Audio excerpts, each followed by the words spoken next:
بسم الله الرحمن الرحيم. اللهم صل وسلم على سيدنا محمد. يا رب تكونوا جميعا بألف خير. هنعمل مع بعض النهاردة العيش الشمسي السريع، وهقول لكم ليه سميناه العيش الشمسي السريع.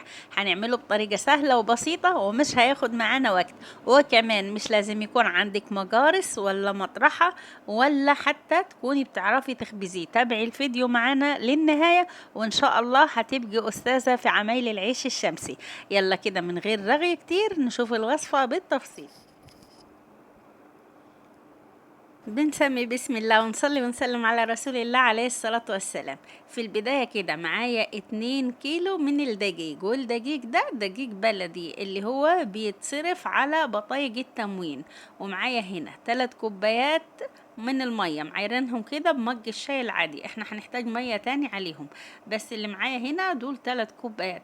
هضيف عليهم كده معلقة كبيرة مليانة من الملح، وهضيف عليها كمان معلقة صغيرة من السكر، وهندوبهم كويس.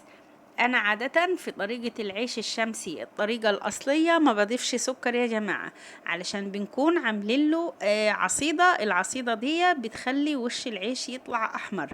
وهنا عشان مش عاملين عصيدة وعاملين عيش شمسي سريع، ضفنا معلقة السكر دي عشان تعمل احمرار كده في وش العيش. تمام لحد هنا تمام. نزلنا كده بالمية على ال2 كيلو دقيق دول، وهنبتدي نعجن زي ما احنا شايفين. بعد كده معايا الكوباية دي فيها نص كوباية مية، دوبت عليها كيس خميرة كده حوالي 10 جرام، ونزلت بيها على الدقيق. وزي ما قلت لكم الدقيق ده دقيق التموين اللي احنا بنصرفه على البطايق. اللي حابب يعمل كده بدقيق ابيض فاخر، او يعمل خليط كده بين الدقيق البلدي ده ودقيق الفاخر، او يعمله كده زي ما انا عملت. يعني انتوا شفتوا معايا كده العيش شكله يفتح النفس ويتاكل حاف.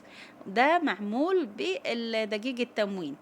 هنبتدي نزود المية شوية بشوية لحد ما نوصل كده لقوام العجينة المظبوط، وهنعجنها كده كويس علشان ما يكونش فيها كلاكيع معانا. ان شاء الله هسيب لكم رابط العيش الشمسي على اصوله في صندوق الوصف. صندوق الوصف ده بتلاقي كده زي مثلث عامل زي السبعة جنب العنوان بتاع الفيديو، بتضغطي عليه. هو ده صندوق الوصف. نعجن كده ونملك في العجينة، يعني ناخد كده وندي فيها، نعجن فيها ونلت فيها لحد ما تتعجن معانا كويس. شايفين يا جماعة الحركة دي؟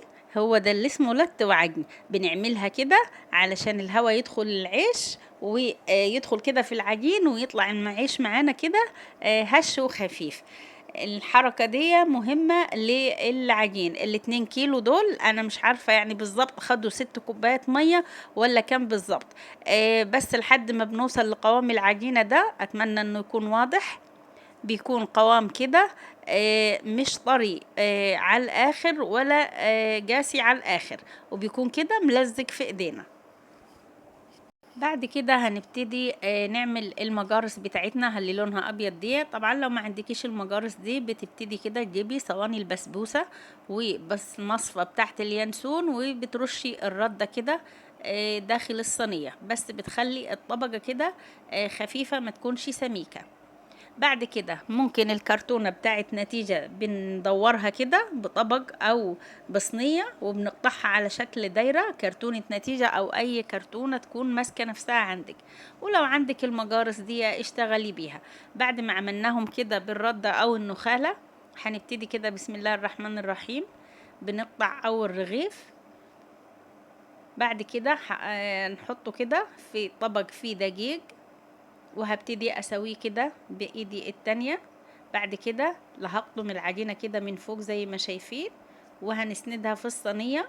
حطينا الوش الرغيف المش متساوي من تحت والوش المتساوي من فوق. ركزوا معايا كده. ركزوا معايا كده في الرغيف التاني. ولو انتوا يا جمرات وصلتوا معايا لحد هنا في الفيديو ونسيتوا تحطوا اللايك، يا ريت تحطوا اللايك فضلا وليس امرا. ما تستخسروش اللايك في اختكم. اهو شايفين، هنقطم كده الرغيف بايدينا اهو، وهنحط الجزء المش متساوي كده من تحت والمتساوي كده باصص لفوق. اهو هعمل رغيف تاني، بس ده هخليه كده هركزوا معايا. يعني لو معرفتيش تجلبي الرغيف وتخلي الجزء الناعم من فوق، ركزي معايا كده وشوفي الرغيف ده. اهو سويته كده، حطيته في الدقيق وبسويه بايدي. وهنبتدي كده ناخد قطعة عجين منه اهو، بضم ايدي عليه جامد اهو بالشكل اللي احنا شايفينه ده. وبعد كده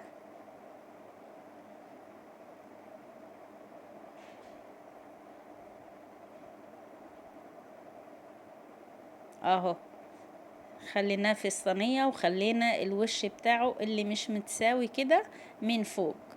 يعني الطريقة اللي ترتاحي فيها اعمليه بيها. وبعد كده هنسويه على بس ما وش العيش ينشف معايا شوية، يعني ما نخلوهوش ينشف جامد ولا نسويه وهو طري. بعد كده خلصنا العجين، حطينا كده حوالي معلقتين من الدقيق، وهنمسح بيهم كده الطبق بتاع العجين. يعني بنفرك الدقيق كده، بنفرك بيه العجينة اللي في الطبق، وهنضيف عليها معلقتين مية ونعملها خميرة اهو زي ما احنا شايفين كده. بعد كده انا هنا حاسة ان العيش محتاج يتساوى، يعني الوش بتاعه جف شوية. هبتدي كده اسويه بايدي، يعني هنبططه تبطيطة بسيطة كده، نساوي الوش اهو زي ما احنا شايفين. ما تخليش العيش ينشف معاكي على الاخر وتروحي تعملي الحركة دي، لا هيفتح معاكي. وبرضو لو سويتيه وهو طري هيكون ملزق في ايدك اهو. سويته كده، يعني انت كده بتديله حوالي دقيقتين 3 وتحاولي تسويه.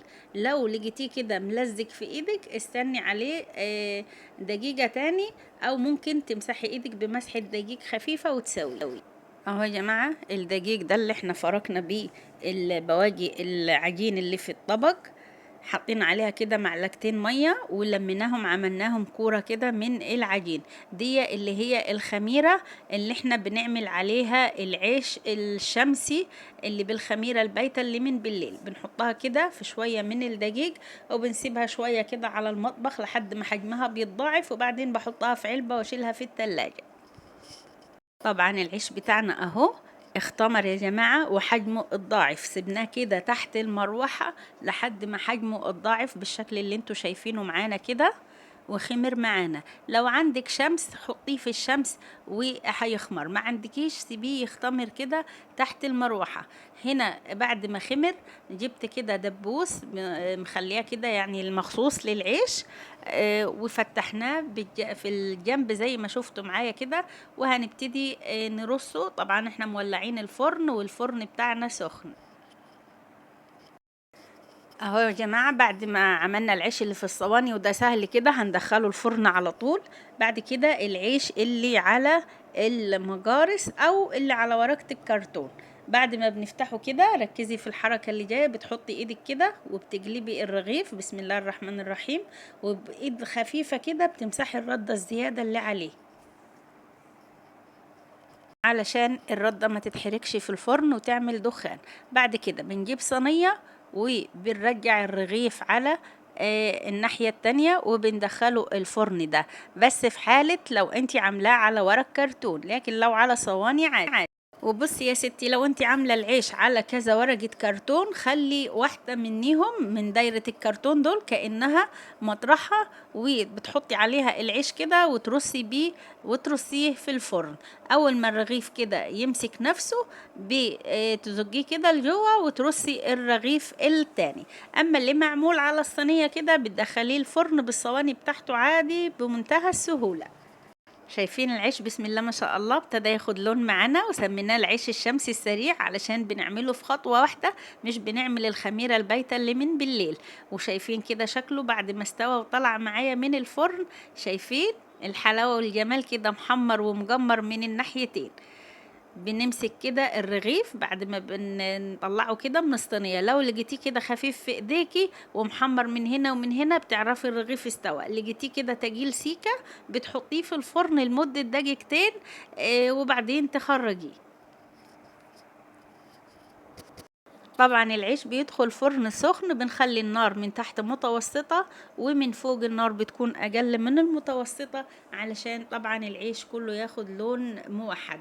طبعا مع المتابعة المستمرة يعني بندير العيش كل شوية وبنلفه علشان كله ياخد لون واحد. شايفين العيش طري وهش معانا ازاي؟ ملكيش حاجة يا ست الكل. يعني لو عاملة العيش كله كده قطعاه وحطاه على ورق كرتون او على اطباق ميلامين، شفتيه معانا كده ازاي قلبناه على ايدينا وازاي رصيناه بقطعة الكرتون، استخدمناها كأنها مطرحة وحطينا العيش في الفرن. هنا بقول لك لو في اي ردة زيادة على الرغيف وحابة تشيليها، فشيليها كده بسكينة عادي. شايفين العيش وحلاوته؟ يا ريت ما تنسوش اللايك، واللي ما اشتركش في القناة خدوا فيها لفة، وان شاء الله تعجبكم وتنورونا بالاشتراك. هفتح لكم كده رغيف ونشوف شكل العيش من جوه عامل ازاي. العيش بسم الله ما شاء الله، يعني تقولي عليه كيك اسفنجي من الطراوه والهشاشان بتاع العيش، تقولي عليه فعلا انه كيك اسفنجي مش عيش شمسي. العيش ده لو عامله منه كميه ما ينفعش تبات منك بره الفريزر. يعني لو خبزان النهارده الصبح هتاكلي منه وبقيه العيش تشيليه في الفريزر علشان ما يبوظش منك، لان لو خليتيه بره بات هتلاقيه تاني يوم كده عمل ريحة وقلبه كده كأنك حاطة فيه حاجة زي عسل النحل كده، بيكون طعمه مسكر وعامل ريحة مش حلوة. فعشان كده بقولك لو عاملة منه كمية تشيليها في الفريزر علشان ما يبوظش منك، وخصوصا في الجو الحر اللي احنا فيه. لازم يا جماعة تشيليه زي ما قلتلك، بأكد على الحتة دي، وإلا هتلاقي كده القلب بتاعه مدي كأنه في عسل نحل، بيكون كده ملزق ومدي التسكيرة وبتكون ريحته مش حلوة. علشان كده بأكد انك تحفظيه في الفريزر التلاجة لو انت عاملة منه كمية. وقبل الأكل طبعا بتطلعيه كده قبل الأكل بساعتين 3، بتلفيه في فوطة وتحطيه في حلة وتغطيها، بيرد معاكي كأنه لسه عاملاه خبزة طازة. ولو انتوا وصلتوا معايا في الفيديو لحد هنا ونسيتوا تحطوا اللايك، يا ريت تحطوا اللايك فضلا وليس امرا، واللي ما اشتركش في القناه ينورنا بالاشتراك، والقناه تكبر بيكم يا احلى متابعين واحلى اخوات، ومشاركه كتير للفيديو علشان يتشاف والقناه تتشاف. واشوفكم في الفيديو القادم ان شاء الله. السلام عليكم.